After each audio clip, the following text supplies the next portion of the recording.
चलिए आज जानते हैं एक ऐसी भूली बिसरी बीमारी के बारे में जो कभी बच्चों के लिए मौत का दूसरा नाम हुआ करती थी, डिप्थेरिया।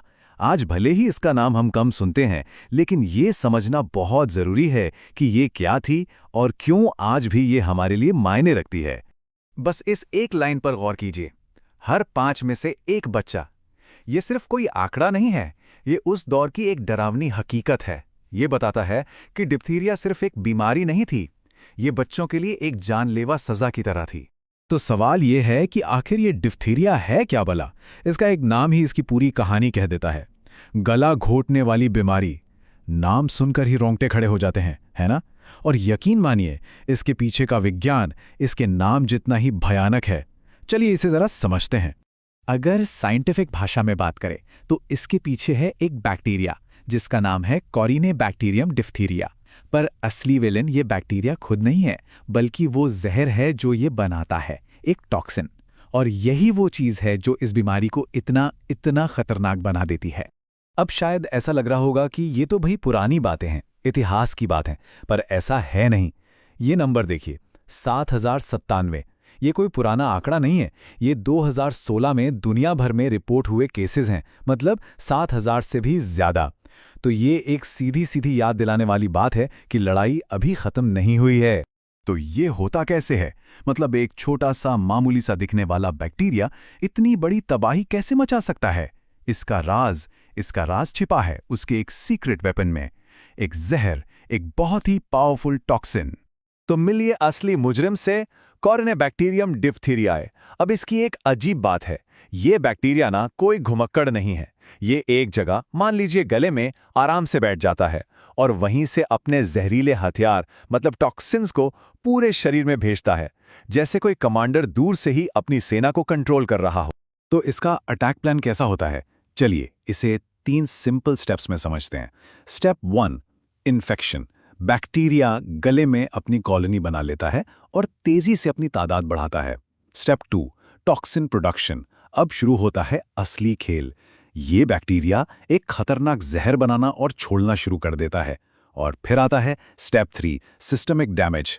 ये जहर खून में घुल जाता है और पूरे शरीर का दौरा करता है, जिससे दिल, नसों और दूसरे जरूरी अंगों को भारी नुकसान पहुंच सकता है। डिप्थीरिया की एक ऐसी पहचान है, एक ऐसा सिग्नेचर साइन है जो बहुत ही डरावना है, और यही वो चीज़ है जिसे देखकर डॉक्टर्स के कान खड़े हो जाते हैं। और वो पहचान है ये गले के अंदर एक झूठी झिल्ली का बनना। इसे स्यूडो मेम्ब्रेन भी कहते हैं। जैसा कि मेडिकल टेक्स्ट में लिखा है, ये सिर्फ एक लक्षण नहीं बल्कि बीमारी का एक ठोस सबूत है, एक रेड अलर्ट। अब ये जो झूठी झिल्ली है, इसकी कुछ खास बातें हैं। पहली बात, इसका रंग ये ग्रे या हल्के पीले रंग की होती है। दूसरी, ये टिश्यू से इतनी मजबूती से चिपक जाती है कि अगर इसे जबरदस्ती हटाने की कोशिश की जाए तो वहां से खून बहने लगता है। और यही झिल्ली सबसे खतरनाक है, क्योंकि ये धीरे धीरे बढ़कर सांस की नली को ब्लॉक कर सकती है, जिससे दम घुट सकता है। और पता है इस बीमारी का सबसे बड़ा धोखा क्या है? इसकी शुरुआत ये शुरू होती है बिल्कुल आम लक्षणों से, जैसे गले में खराश, कुछ निगलने में तकलीफ, हल्का सा बुखार। लेकिन अगर इसे नज़रअंदाज किया गया तो ये एक बहुत ही गंभीर रूप ले सकती है। गर्दन में इतनी सूजन आ जाती है कि उसे बुल नेक अपीयरेंस कहते हैं, मतलब बैल जैसी गर्दन। और फिर सांस लेने में दिक्कत और दम घुटना। तो ठीक है, प्रॉब्लम तो बहुत सीरियस है, पर इसका सल्यूशन भी है। चलिए अब ये समझते हैं कि जब कहीं इसका आउटब्रेक होता है तो हेल्थ एक्सपर्ट्स इसे कंट्रोल कैसे करते हैं। देखिए, किसी भी बीमारी को रोकने के लिए ये समझना जरूरी है कि वो फैलती कैसे है। डिप्थीरिया के 2 सोर्स हैं। एक तो हैं केसेस, यानी वो मरीज जिनमें बीमारी के लक्षण साफ साफ दिख रहे हैं, पर इनसे भी ज्यादा खतरनाक होते हैं कैरियर्स। ये वो लोग हैं जो बाहर से तो एकदम ठीक ठाक दिखते हैं, पर अनजाने में ही इसे दूसरों तक फैला रहे होते हैं। तो इनसे निपटने का एक पूरा प्रोटोकॉल बना हुआ है। जो रोगी हैं उन्हें फौरन आइसोलेट किया जाता है और एंटीटॉक्सिन और एंटीबायोटिक से इलाज होता है। जो वाहक हैं उन्हें एंटीबायोटिक का कोर्स दिया जाता है, और जो लोग इनके संपर्क में आए हैं उनका भी टेस्ट होता है, इम्यूनिटी चेक होती है और जरूरत पड़ने पर बूस्टर डोज या दवाइयां दी जाती हैं। इलाज और कंट्रोल जरूरी हैं, पर डिप्थीरिया के खिलाफ हमारी असली और सबसे मजबूत ढाल है रोकथाम। और इस रोकथाम का बस एक ही नाम है, वैक्सीनेशन। तो बात एकदम साफ है, इससे बचने का सबसे असरदार तरीका है डिप्थीरिया टॉक्सॉइड वैक्सीन। आसान भाषा में समझें तो ये उस असली जहर का एक निष्क्रिय यानी हानिरहित रूप है। जब ये शरीर में जाता है तो हमारा इम्यून सिस्टम असली जहर से लड़ने की ट्रेनिंग ले लेता है बिना बीमार पड़े। और अगर वैक्सीनेशन की ताकत का सबूत चाहिए तो भारत के ये आंकड़े देखिए। साल था 1987 और रिपोर्टेड केसेस थे करीब 13,000। अब 30 साल आगे आते हैं 2017 में केसेस घट के हो गए 5,293, मतलब आधे से भी कम। ये है वैक्सीनेशन की पावर, एक जबरदस्त कामयाबी।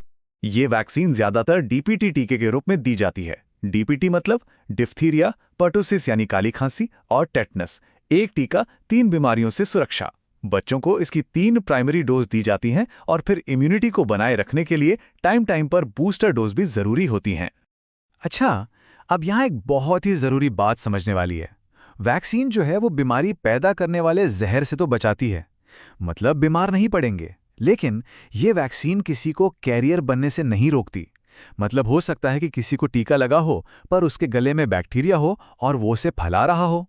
और इसीलिए जब लगभग हर किसी को टीका लगा होता है तो पूरे समाज के लिए एक सुरक्षा कवच बन जाता है।